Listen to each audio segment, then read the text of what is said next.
Okay, great. It's 6:30.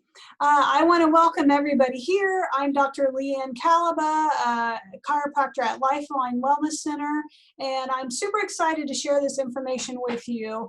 My goal tonight is to give you some information, one, about inflammation, and then two, give you some things that you can do for yourself right now at home, on your own, starting tomorrow, if you like.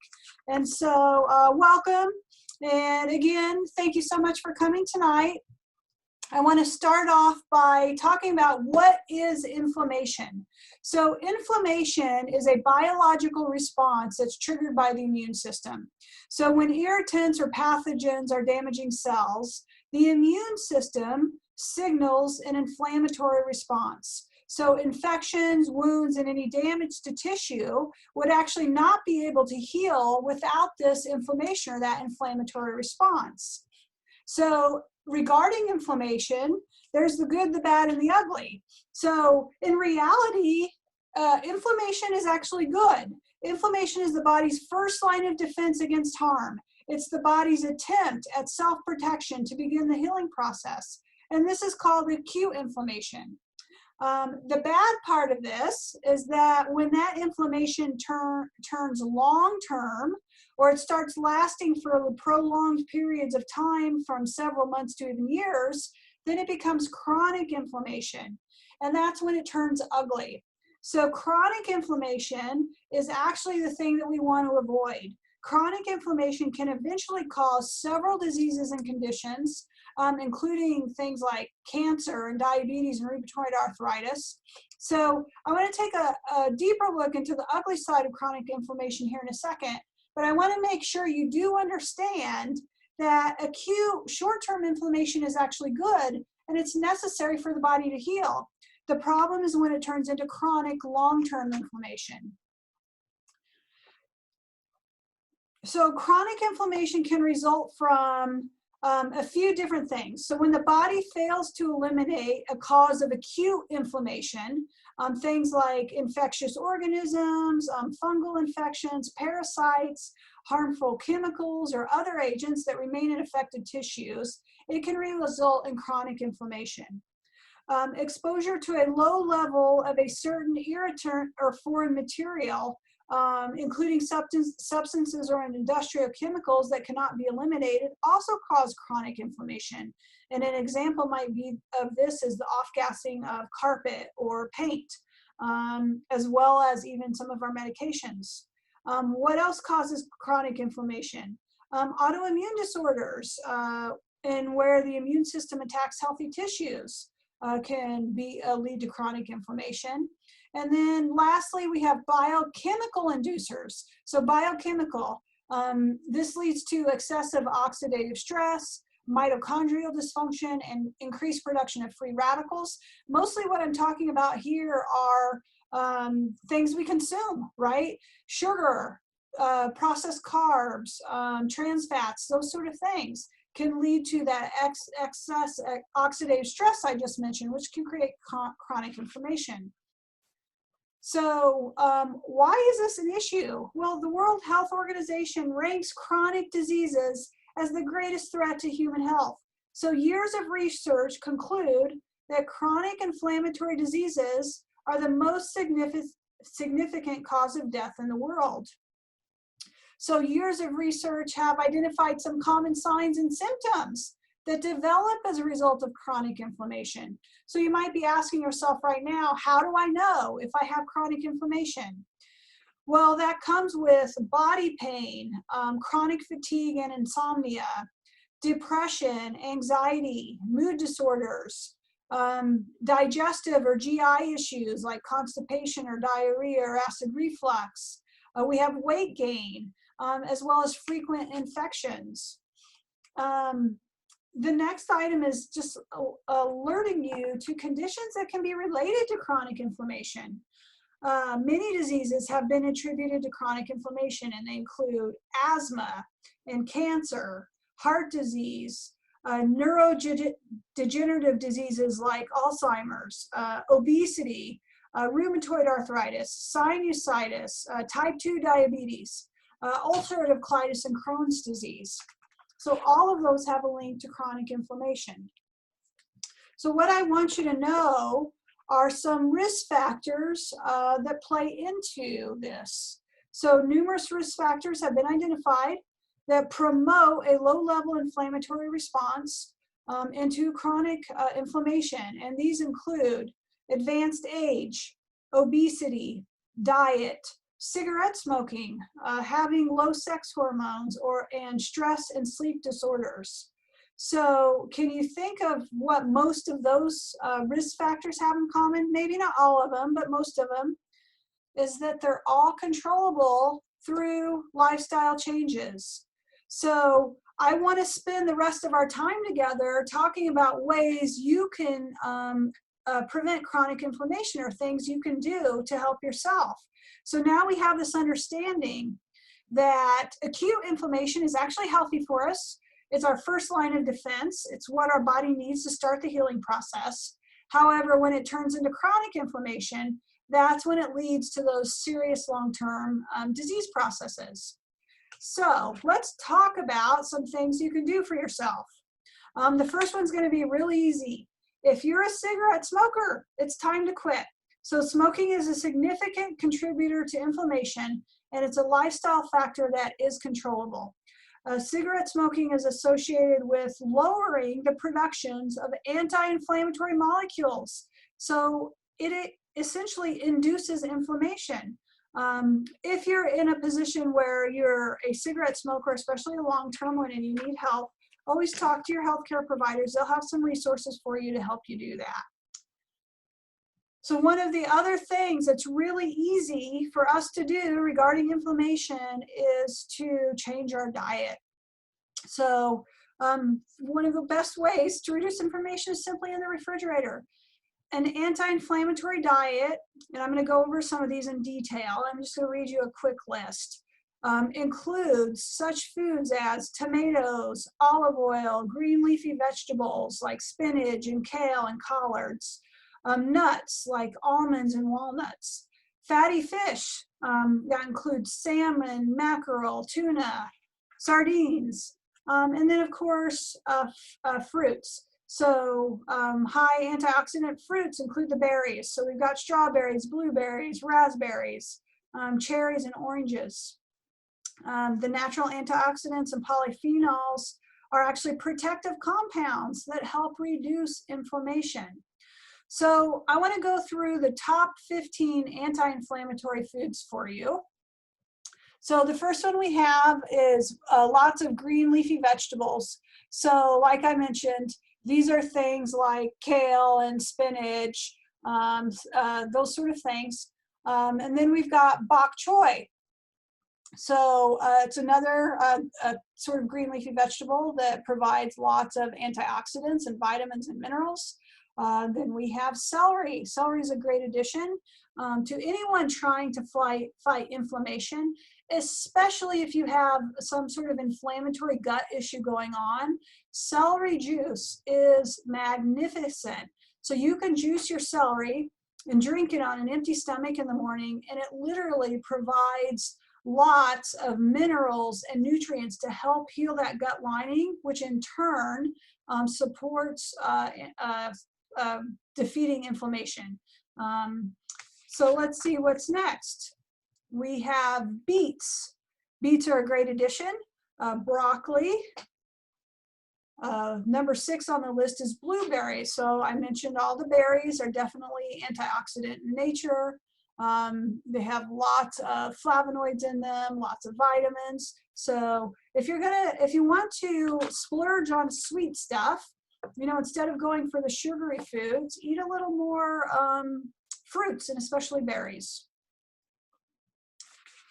So we have pineapple. Pineapple is also extremely anti-inflammatory. And there's even a pineapple extract, bromelain, that is a great supplement to take to help fight inflammation. And of course, we have salmon. Here we're talking about the omega-3s, the esterified fatty acids. Salmon has lots of healthy vitamins and is a great source for anti-inflammatory particles. And then bone broth is also really great. So I hope some of you out there are making your own bone broth, giving yourself lots of minerals that the body can absorb easily. And the last three on the list are going to be walnuts. They're also really anti-inflammatory. And then we have coconut oil and seeds. And so in this instance, I chose chia seeds. So these are all things that you can easily add to your diet to help become more anti-inflammatory. So I'm just going to read through those really quickly one more time. You will be able to watch a replay of the video, but I want to make sure you guys have this information because it's something you can do for yourself pretty easily starting tomorrow. So we've got green leafy vegetables, bok choy, celery, beets, broccoli, blueberries, pineapple, salmon, bone broth, walnuts, coconut oil, and chia seeds. So I hope that gives you guys a good list of some foods that you can start adding into your diet. Oh, actually I have a few more. I did 15. I thought I only did 12. We have flax seeds, turmeric, and ginger. Turmeric and ginger are two spices that are also really anti-inflammatory in nature. So there you go. You get 3 bonus ones right there. All right. Now let's look at not just what you want to add, but what do you want to eliminate from your diet? Again, these are things that you can do all on your own pretty easily in the next couple of days. So when it comes to reducing inflammation, it's not just about the foods you eat, but it's also about the foods that you don't eat. And so I want you to try to avoid or limit refined carbs, such as white bread, pastas, and pastries. I want you to eliminate cow dairy. If you have to have dairy, there are definitely alternatives. We have the nut milks.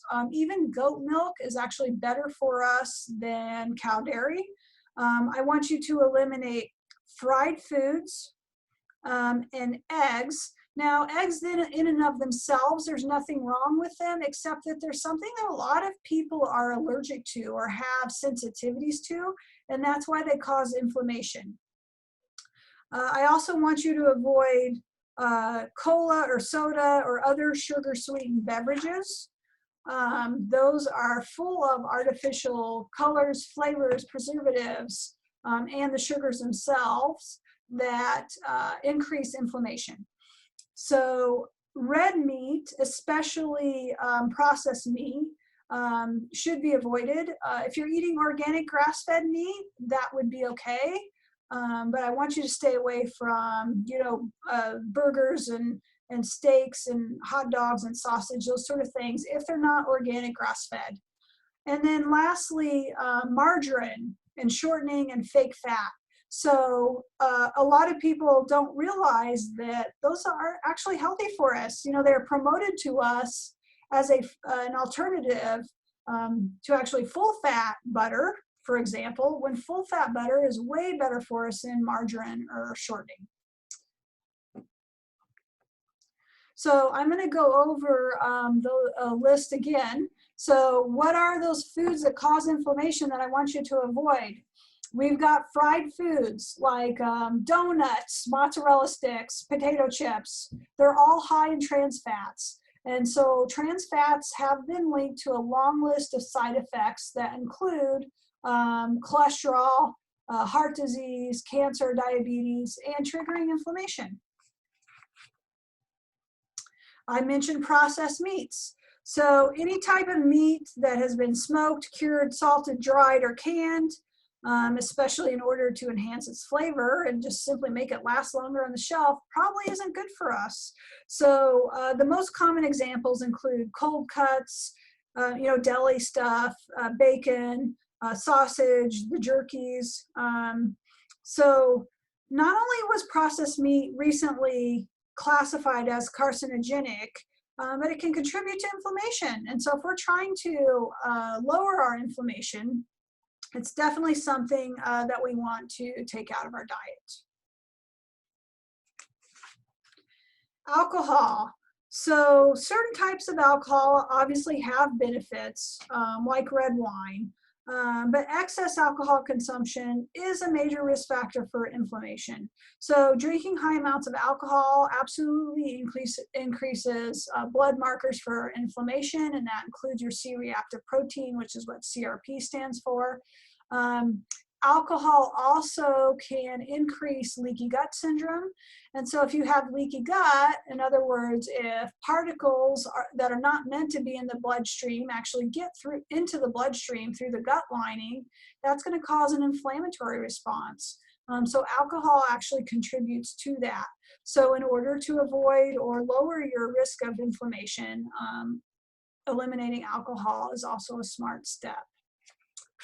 And now we have refined carbs. I know this is what everybody loves, right? The pasta, the white bread, cookies and crackers. They are notorious causes for inflammation, and especially in the joints. And I don't know if you guys have ever had this experience, but I used to eat, I don't eat it anymore, but I used to love Subway sandwiches. And I would get Subway sandwiches with that bread, which probably isn't even real bread, nutritionally. And then the next day, I'd be walking up and down the stairs and my knees and my elbows would hurt like clockwork each and every time. And I finally tied it to the consumption of those refined carbs, and that's why I cut them out of my diet. So refined carbs also have a high glycemic index, and that's one of the measures that we use in terms of food and how healthy is it for our blood sugar levels.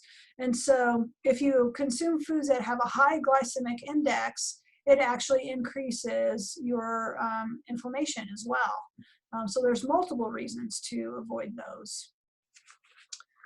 And then we have artificial sweeteners. So again, a lot of people think that turning to low-calorie foods or the fake sugar foods are actually better for us, but those artificial sweeteners are a cause of inflammation.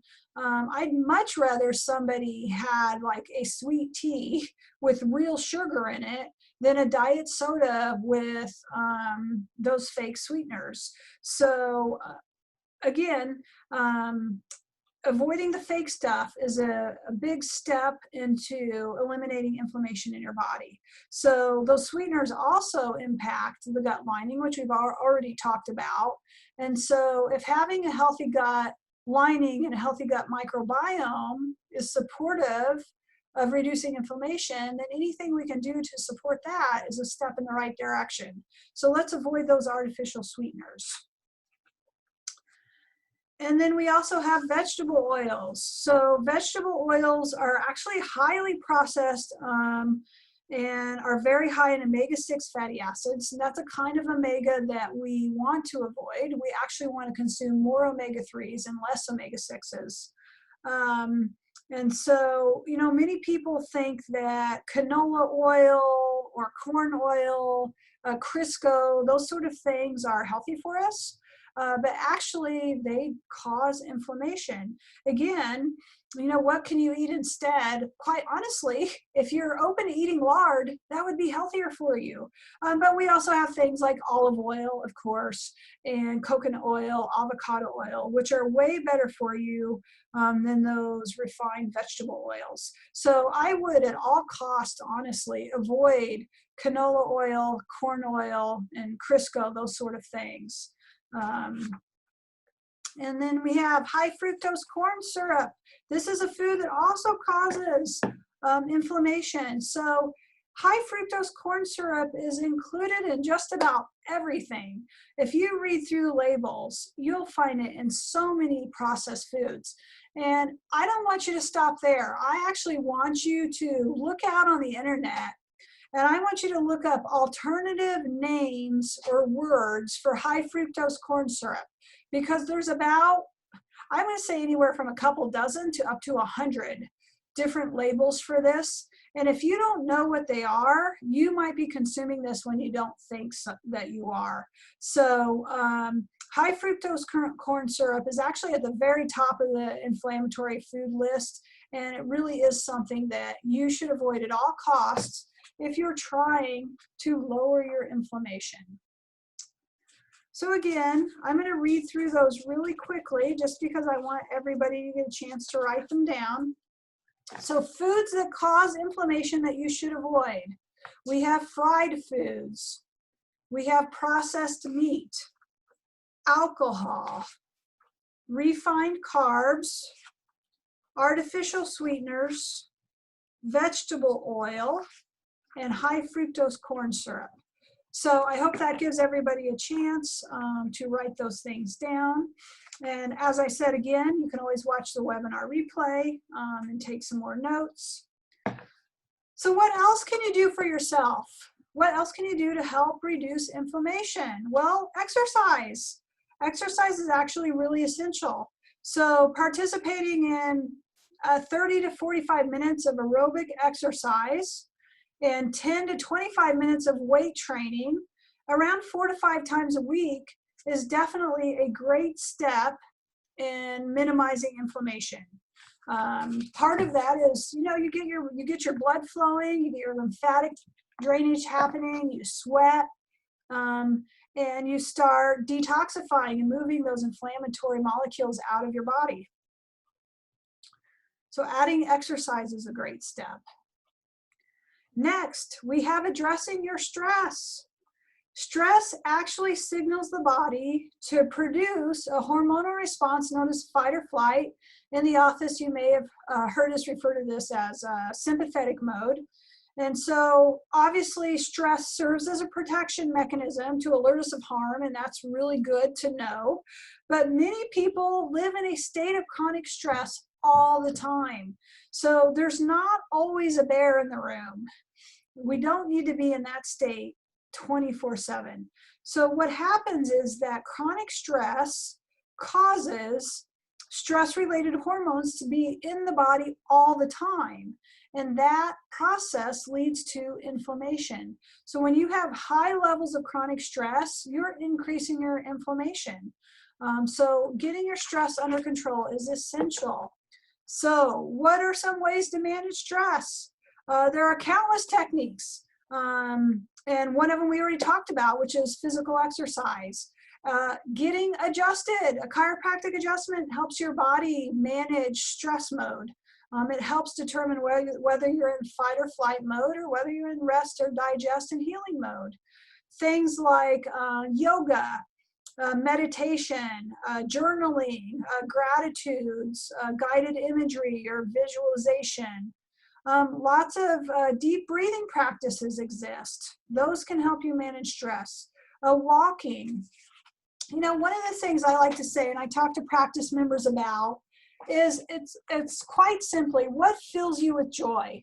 What do you love to do? So managing stress isn't always about doing nothing. It's about doing what fills you up. And so those are things that you can think about for yourself. I mean, maybe it's fishing. Maybe it's your pets. Maybe it's playing on the floor with the grandbabies. All of those things help you manage stress. What else can we talk about here? How about sleep? How many of you get the amount of sleep that you need every single night? So restful sleep is essential in combating inflammation. You know, when we sleep, our body performs key healing and rejuvenation and restoration processes. HGH, or human growth hormone, which is the healing hormone, is produced at its peak from 10 p.m. to midnight. So if you're not going to sleep until 11 or 11:30 or past midnight, you're actually simply minimizing your body's ability to rest and recover and heal. So I always recommend that people actually go to bed by 10 o'clock every night. The average healthy adult needs anywhere between 7 and 9 hours of sleep. And so ask yourself, are you getting enough? If you wake up feeling tired or feel sluggish during the day, it's very likely that you need more sleep. How can you help yourself do that? Well, one is create a bedtime routine. So if you have difficulty falling asleep or even staying asleep, try a nighttime routine that helps signal your body when it's time to rest. And some of those things include, you know, stop eating or drinking caffeine, in the hours before bed. Do calming activities right before bed, such as a hot bath, a meditation or stretching. Turn off electronics an hour before going to sleep. So I don't know if you guys know this, but the kind of light that the TV and the computer and your phones and your tablets and your Kindle readers, the kind of light that that produces triggers or signals our brain to think that it's sunshine. So how is your body supposed to turn off and go to sleep when we think the sun is still shining? So by changing those lights, you can actually do yourself a huge favor. You can even buy a red light, which is the calming light that kicks off our melatonin and tells our body it's time to sleep. You can buy red light bulbs, and you can put those in the lamps in your bedroom, or you can have a lamp with a regular light bulb and a lamp with a red light bulb in it. I already mentioned taking a warm bath or journaling, but creating a bedtime routine that just calms your mind so that you don't have to lay in bed with thoughts swirling around. Also, keeping a clutter-free, cool room is ideal for adequate sleep.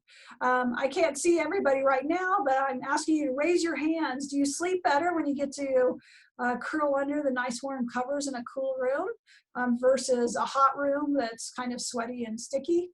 And also just having a clutter-free space allows you to sort of let go and fall asleep a little easier. So those are a few things that you can do for yourself right now to help fight inflammation all on your own. You don't need to go see a doctor to do any of these things. You don't need to buy any equipment to do any of these things. You might have to replace a few items in your refrigerator, but that's pretty easy to do. So my goal for you today was really to highlight what inflammation is and some of the things it can cause in the body, and then give you some steps that you can do on your own to take positive action. So I want to thank you for joining me today. I really wanted to keep this to around 30 minutes so that I can make it short and sweet and meaningful. Chronic inflammation really has become prevalent over the years, and it's linked to a number of diseases. And while that inflammation or inflammatory process in the short term is essential for wound healing, it's the chronic inflammation that can wreak havoc on your healthy tissues. So the good news is that there are ways to reduce your risk by making those lifestyle changes that we just talked about. And so I'm going to hang around for a couple minutes. If anybody has any questions that they want to type into the comments, you can ask me. You can send it to everyone in the group, or you can pick me personally. And I'll give anybody a chance to ask anything, and I'll respond to those. Otherwise, that's the end of the presentation. And I hope you found that information useful. You're welcome, Joni. Good to see you again.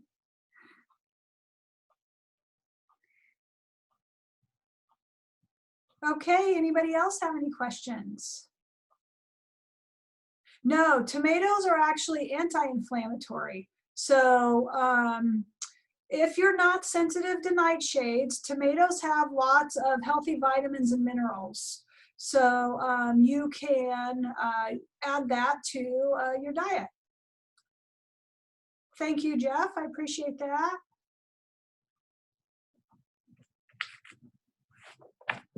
If you happen to be sensitive to nightshades, and a lot of people are, then of course we do want to avoid tomatoes and bell peppers and things like that. Any other questions?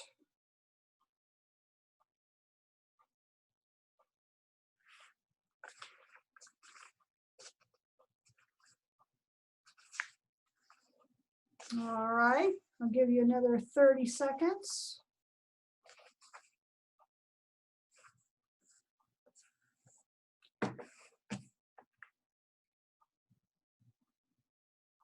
Okay, folks, I'm really happy you all showed up tonight. I hope, oh, okay, we've got some, is coffee. So coffee can be inflammatory because of the caffeine.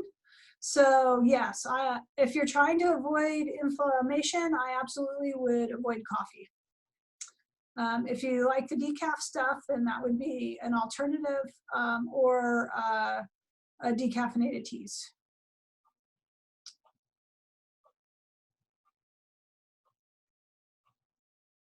You guys are welcome. Okay, one last chance to ask questions.